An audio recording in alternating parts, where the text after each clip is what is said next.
i nxjerr jashtë. Dhe kjo flet qarkullon. Sa flet të tilla mund të përdoren, pra, unë dua të kuptoj ke ky 130.000 sa mund të ketë qenë roli i trenit bullgar. Pra, në një qendër votimi, nga 5.000 ca që janë, sa flet të tilla mund të kenë qenë që të kenë dalë nga ky proces? Sa flet mund të përdoren për të bërë këtë skem? Po me mira. Sepse aty s'ka asnjë lloj ndalimi, pra ti e merr fletën, domethënë ti ke marrë një fletë të gatshme. Gjithë çështja e Sonilat e fleta e parë. Po.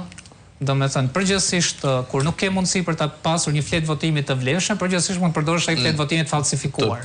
E cila domethënë del e pa vlefshme, s'ka ne vlerë. Që ka pasur raste që janë evidentuar.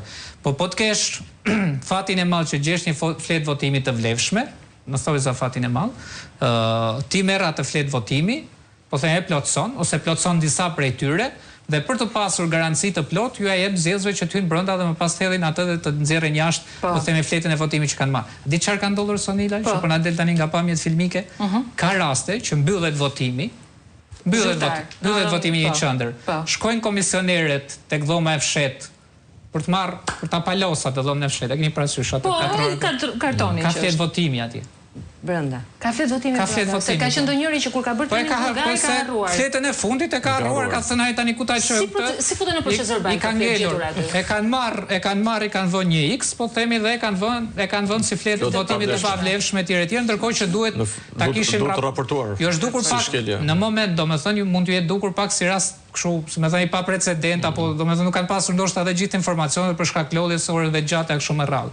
Po qartazi të gjithë këto elemente tregojnë në fakt se çfarë ka ndodhur. Dhe si ndodhte kjo, se ne në disa raste po themi e kemi parë edhe praktikisht, fatmirësisht tani po na vinë edhe filmime hap pas hapi se si ndodhte si fenomen. Më fal, para se të vazhdosh. Se po lexojmë në një koment këtu. Për shembull është një zotëris, po ja lexoj emrin.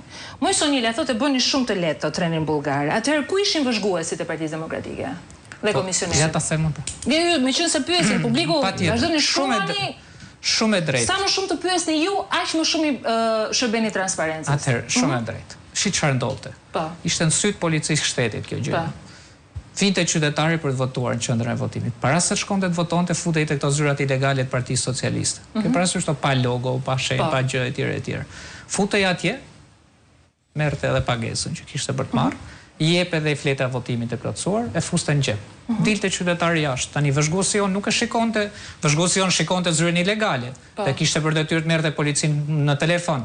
Po kur s'përgjigjet policia? E pam live se ç'ndodhi, ishim me kamerat e syrit 3 orë nuk erdhi. E bëri dhe ishte Belin Këlliçi atje. Po, patjetër. Nuk ishte një vëzhgues. Po brenda makinave janë etj shumë rrallë. Brenda makinave shumë. Ta kthejmë përgjigjen Ilda për çdo skeptik.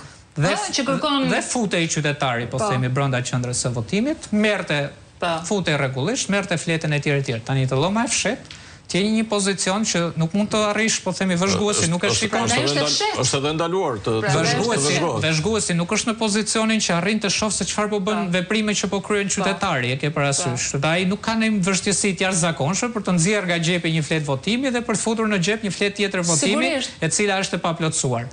Dilte po themi qytetari nga qendra e votimit, se tani shkonte takonte atë tjetrin. Futej prapë te zyra ilegale. Që ishte gjithmonë afër qendrës votimit. Siç e pam. Se domethënë se janë shkelur dhe rregulla ato që nuk lejohen të prandaj janë ilegale, sepse janë në distanca më të vogla se që lejon ligji.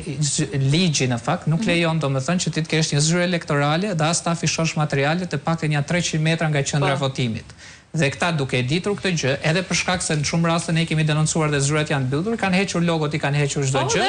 Dhe po themi nuk kuptoj, ai duke si ambient privat që hynin dilnin njerëz, janë raportuar vazhdimisht nga strukturat e Partisë Demokratike, vëzhguesit, komisionerët tanë kështu me radhë. Po policia nuk ndërhynte, se policia atë ditë Sonila bënte të kundërtën. Ishte kthyer, nuk e ndalloje dot, ti nuk dalloje dot një punonjës policisë shteti me një patronazhist Partisë Socialiste, me një funksionar Partisë Socialiste, vetëm ky kishte uniformën.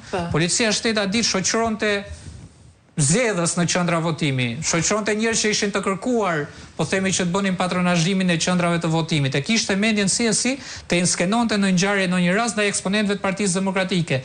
Dhe ju besoj i dini, po themi ca raste pa precedenta si në Lezhë. Në Lezhë u procedua kandidati i Partisë Demokratike se shkoi dhe i kërkoi votën qytetarit në shtëpi.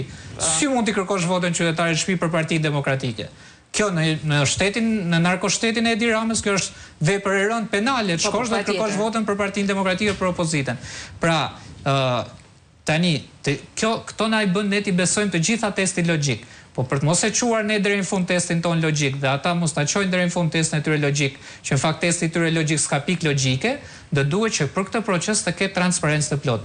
Dhe vetmja mënyrë se si të na bindin ne, të bindin edhe qytetarët shqiptar, edhe çdo po themi partner ndërkombëtar që po I ndjek, është t'i marrin ato kutit, të 220 e ca kuti që janë, t'i hapin atje në Komisionin Qendror të Zgjedhjeve dhe të fillojnë të numërojnë fletë të votimit pa përdorura. Mund të ndodhë që 0 plus 0, 220 0 të bëjnë 99.000, mund të ndodhë që 220 0 të bëjnë po 0.